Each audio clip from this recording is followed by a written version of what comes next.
তারে ফোন দেই, প্রায় 20-25 বার আমি ফোন দিয়েছি। ফোন দেওয়ার পর রিং হয় কিন্তু ধরে না। পরে যেরকম আমাকে আরেকজন আসে আমার ফুগা, তারা বলছি কেউ হে কো হে গিয়ে মিহি গেছে।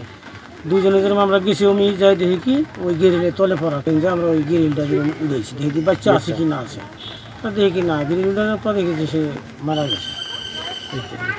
আমি বাজারের ভিতরে লাইট নিবি চাইছি আর ঠান্ডু কাকা স্টানে আর হয়ে গেছে ওই সাইডে যাওয়ার পর ওখানে আমরা লাইট দিবে আইয়া তো 3 জন আয়া পড়বো, ডিউটি আমাকে শেষ আর পাই না। মোবাইল করতে আসি তার রিং হয় কিন্তু ধরে না। তো খোঁজাখুঁজি করতে করতে ওদিকে গেছি, যাইয়া দেখি হে ওই গিরিলের গেটের তলে পড়া। রাতে 10টা সাড়ে 10টার দিকে ডিউটিতে যায়। ভেলিব্রিজ বাজারের নাইট ডিউটি কাজ করে।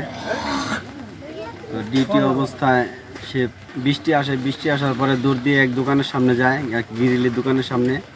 সেই গিরিলের দোকানের সামনে একটা লোহার গেট দাঁড়া করানো ছিল। তো তখন গেট ধরার পরে গেট তার উপরে পড়ে যাওয়ার পরে সে তখনই ইন্তিকাল করেন। নাইট গার্ডরা তাকে ফোন দেয়, ফোন দিয়ে খুঁজে পায় না, তারা বাড়িতে আসবে, পায় না।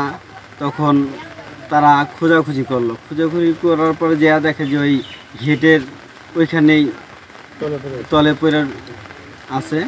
তারপরে আমাকে খবর দেয় ঠান্ডু ভাই। খবর দেওয়ার পরে আমি যাওয়ার পরে সবাই ধৈর্য সেই গেট উঠানো হয়।